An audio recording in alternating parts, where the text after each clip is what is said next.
Saudi shares take a dive. Business leaders shun an investment conference. The fallout from the possible murder of journalist Jamal Khashoggi. How will Riyadh deal with it? And where does it leave Crown Prince Salman's 2030 reform plans? This is Inside Story.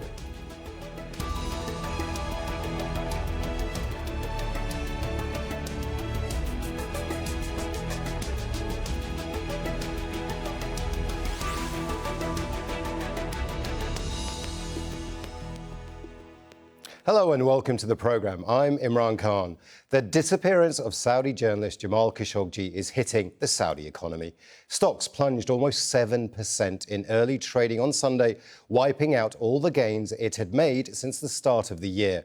The fall comes a day after US President Donald Trump threatened severe punishment if Saudi Arabia was found to be responsible for Khashoggi's disappearance. But Riyadh warned it would retaliate if economic sanctions are imposed on it. Turkish security sources believe the journalist, a critic of the Saudi leadership, was killed soon after entering the Saudi consulate in Istanbul on October 2nd. Claims the kingdom calls baseless lies. Turkish officials still haven't been allowed into the consulate to investigate. As pressure on Saudi mounts, several US media organizations and business leaders have pulled out of a major investment conference in Riyadh. What was dubbed Davos in the desert is supposed to promote Saudi Crown Prince Mohammed bin Salman's reform vision for the kingdom. The Financial Times, Bloomberg, CNN, the New York Times and reporters from The Economist and CNBC will now not be going. The CEOs of Uber, Viacom and one of the founders of AOL have also said they won't be attending. Other business leaders are reassessing their ties with Saudi Arabia. Richard Branson, founder of the Virgin Group, has suspended investment talks in a space venture and involvement in 2 Saudi tourism projects. Former US Energy Secretary Ernest Moniz is backing away from bin Salman's dream megacity project NEOM. Bin Salman's 2030 vision seeks to radically change the image of the kingdom, but he's under fire over human rights issues, economic reforms and foreign policy. Dozens of rights activists, clerics and female campaigners have been detained in recent months. Last year, many Saudi princes and businessmen were arrested, accused of corruption. Some of those released had to pay hefty fines. The highly anticipated listing of state-owned oil giant Aramco has been put on hold. Bin Salman decided Saudi forces would join the war in Yemen, but 3 years on, the fight against the Houthi rebels continues. And the blockade of Qatar is still led by Saudi Arabia, splitting the Gulf Cooperation Council and causing regional instability.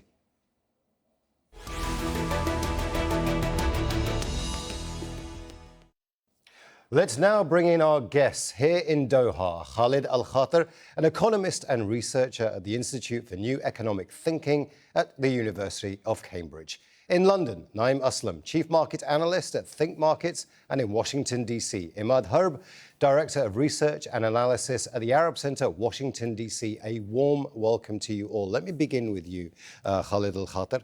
Can you just explain to the viewer what the Saudi crash means? How did this happen? It means that there is a doubt, and there is a doubt about, there is a fear, an anxiety and fear in the market were associated with the elevated uncertainty associated with the case of Khashoggi and the possible involvement of the Saudi government in this case, and then the possible repercussion of this on whether on negative impact on the atmosphere of the investment or economic impact or economic penalties by the West, although I doubt it, or even possible change in power structure. So this is something really major, and the doubt has already existed in the Saudi policy. We have seen erratic and reckless policy over the recent period, from the Ritz-Carlton case to war in Yemen, to Qatar sanction, to IPO of Aramco, to recent cancellation of a major energy project, solar energy project. So in my opinion, the Khashoggi case is just a major trigger of all of this, and can show the world how the mentality of the leadership in power right now in Saudi Arabia, and how far they can go with their reckless policy, crossing all red lines, and this is really will put the political partner and economic partner and political allies in very difficult situation. We will see many of them running away. We already have seen it, and trying to distance themselves from the regime. So the Saudi government is really not in a good shape. I mean, it's in a difficult situation. This is very serious, and they will have to come up with a way to come up clean out of this, or we might see a change in power structure or change in political and economic policy, and toward more reform and more opening up with regard to human rights and press. We haven't seen that so far. Let me just bring in Naeem Aslam here. Looking at this from a sort of global perspective, the markets are clearly jittery, but not because of Jamal Khashoggi's death. Is it more because of the fact that all of these high-profile CEOs have pulled out of what was dubbed Davos in the desert, that's the economic impact? Or do you think it is because of Khashoggi's death? Or alleged death, I must say. Thanks. Thanks. I think when it comes to FDI, foreign direct investment, what you wanted to have is you wanted to have a certainty. What you cannot tolerate is the stubbornness in any single government. Because when the business leaders and everyone else sense that okay, we do not have an assurity, we do not have a political stability in the country, that is the least thing that any investor or any firm wants to see.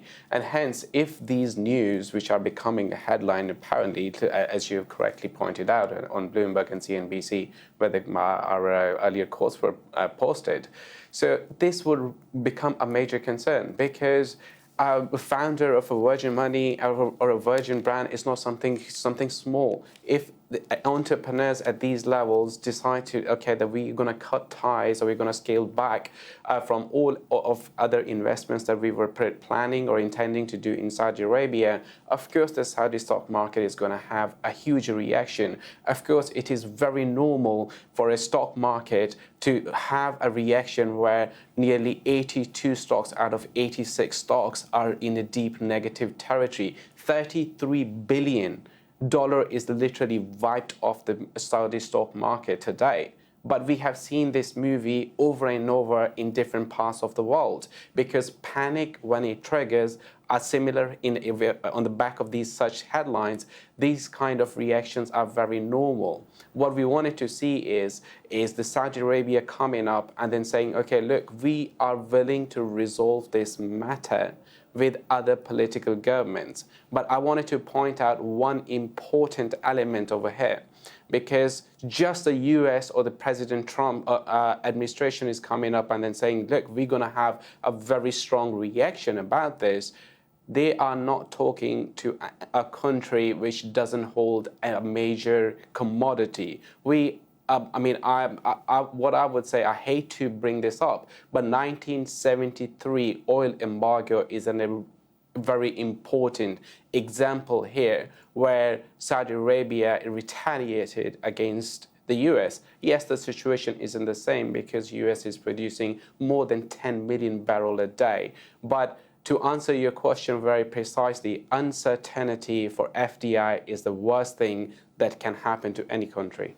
That's a really important point. The 73 oil embargo is a very important point. Let me bring in Imran Harb here. It was used as a political tool to put pressure on the US. Now, US President Donald Trump has very clearly said there will be repercussions. But what can the US president really do? Saudi Arabia seems to be holding a lot of the business cards here, surely.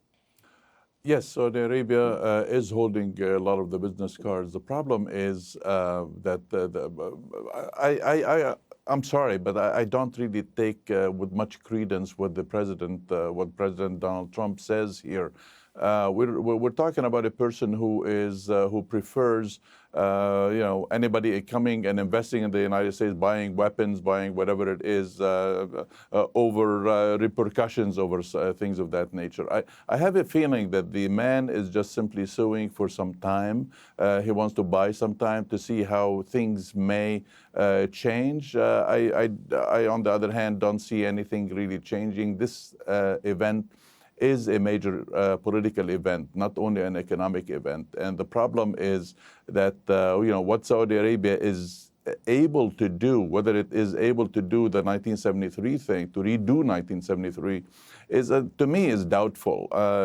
Saudi Arabia has not had the economic transformation that Vision 2030 or any other plans have indicated.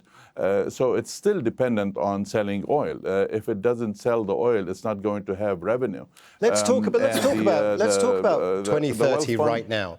Let me bring in Khalid Al Khater here. Right. What impact will this have on his grand plan to stop Saudi Arabia relying on oil?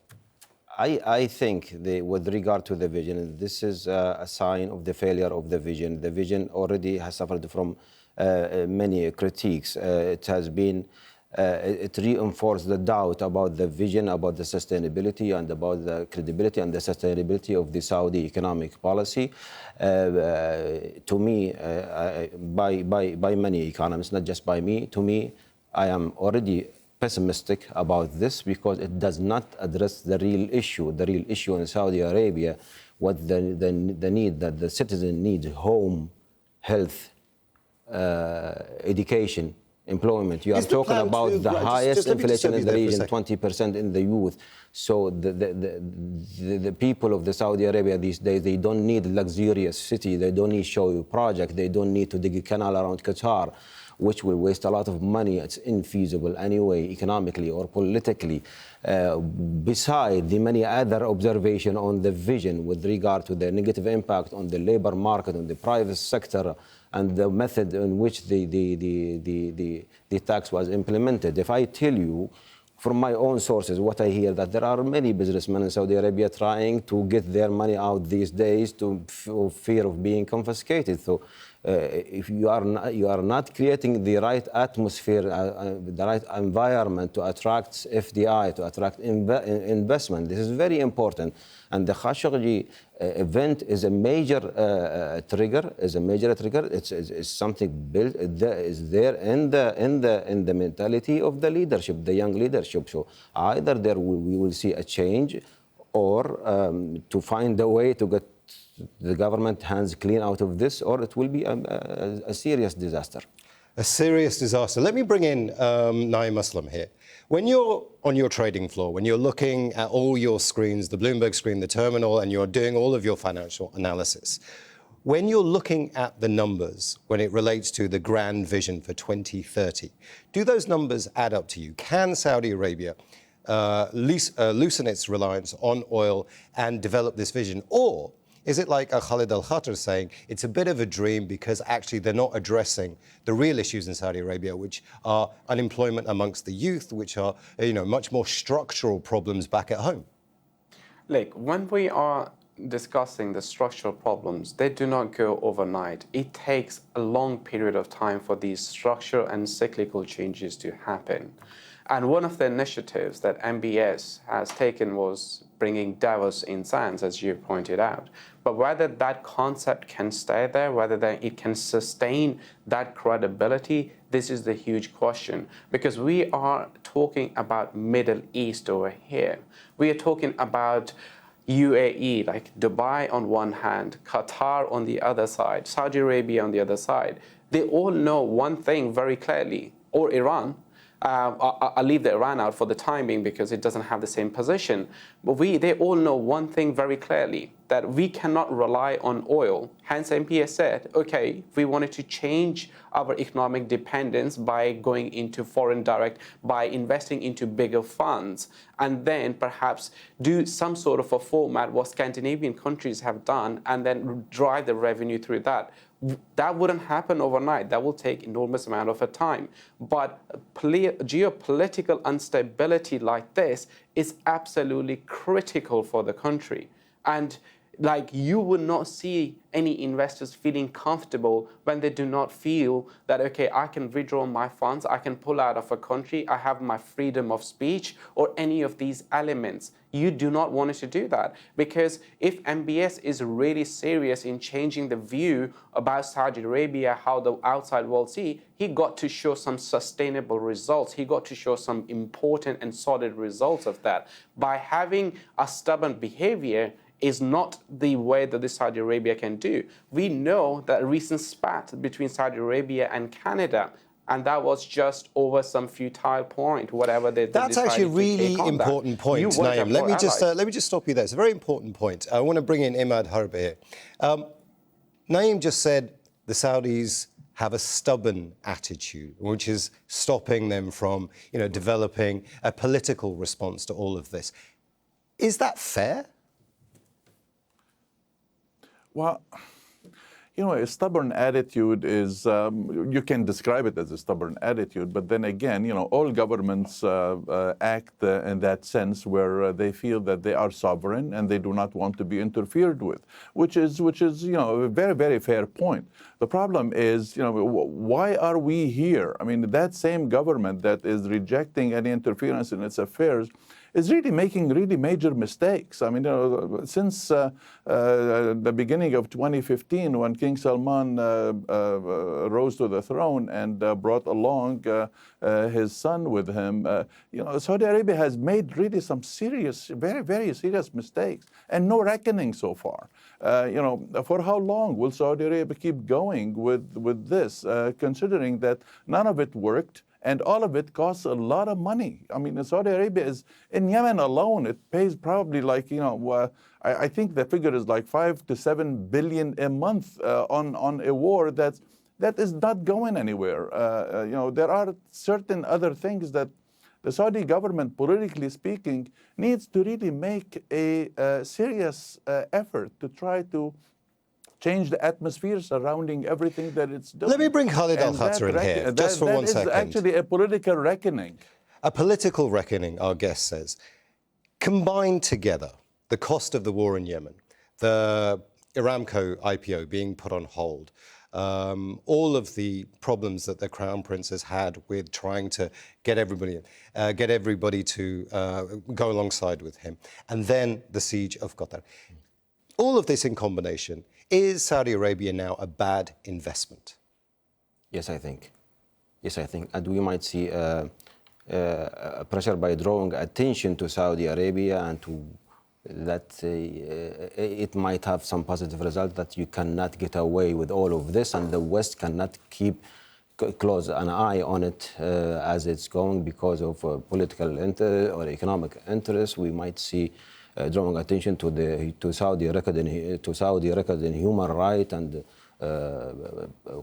quelling political dissident and opinion of speech and press. We might see less of that, hopefully, in the future. So there could be some positive side into this story. Let me bring in Naeem Aslam.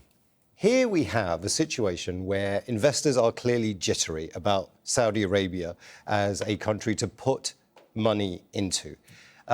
A lot of things seem to be happening very quickly. A lot of investors are making, a snap decision, I guess? Or has this been a long time coming? Is Saudi Arabia seen as always being a risky investment, but the risk was always worth it?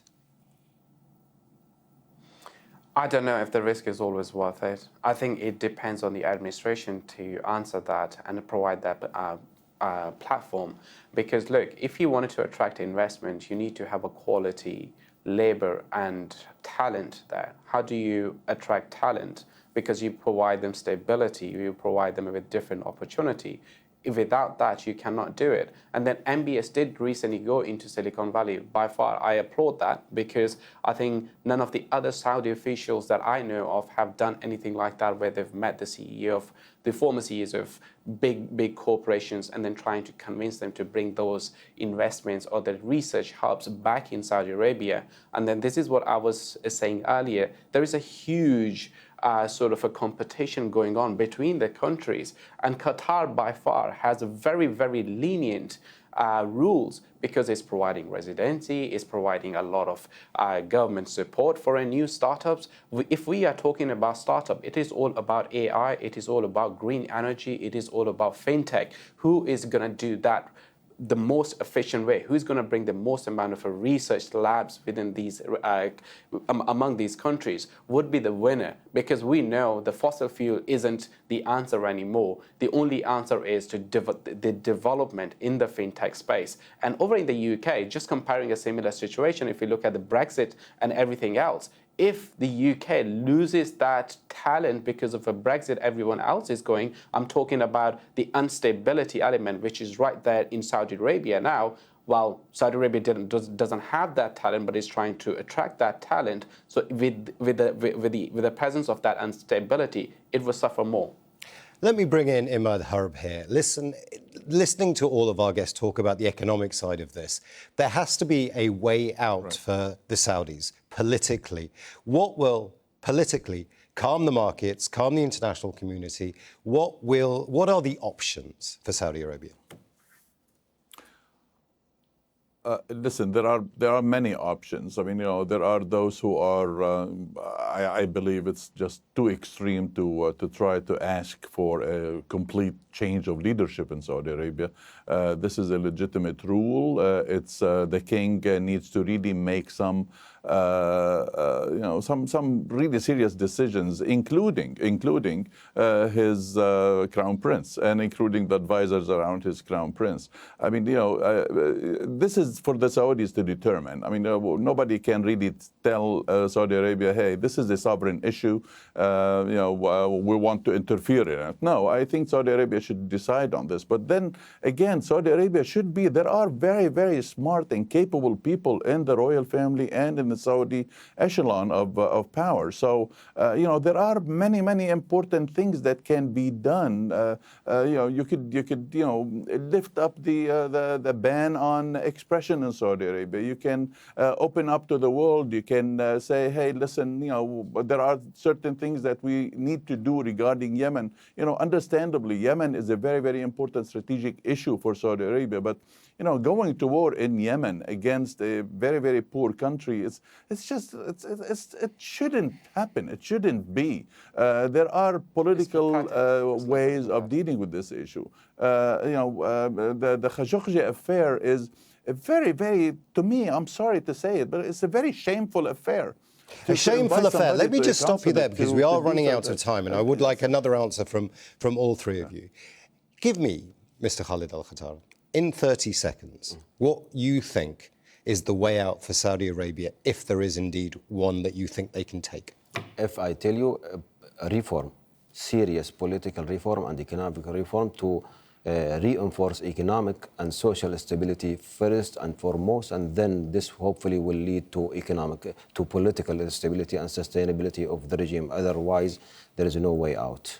Yeah. Naim Aslam, 30 seconds. What could you offer the Saudi government as advice? I would say provide more stability on its border by stopping all the wars with the neighboring countries. That would promote the entire stability element in the Middle East, and Saudi Arabia would attract a lot of investment just because of that. And Imran Harb, 30 seconds, if you were advising the Saudi government right now? Liberalize the domestic front, allow people to say what they want to say. That will tell the world that you are ready for a good investment. You're ready for coming for really serious reform, because no country can really develop if these things keep happening in Saudi Arabia. So there we have it. We seem to be developing a narrative of that this is a very serious, perhaps the most serious situation Saudi Arabia has faced, both politically and economically. Let me just ask one very quick question to you, Khalid Al Khater. The idea of the economic blockade against Qatar, all of this sort of stuff, is clearly had an impact on you personally. Do you see a way of a climb down when it comes to relations between Saudi Arabia and Qatar within the region? Can they ever get back to normal? What do you mean? Can the relations between Saudi Arabia and Qatar get back to normal? Yes, of course. Everything is possible. If there is a will and there is a good intention, it is possible. Good intentions. Well, thank you to all our guests, Khalid Al Khater, Naim Aslam and Imran Harb. Thank you too for watching. You can see the programme again anytime by visiting our website, aljazeera.com. And for further discussion, go to our Facebook page. That's facebook.com/AJ Inside Story. You can also join the conversation on Twitter. Our handle is AJ Inside Story. From me, Imran Khan, and the whole team here, bye for now.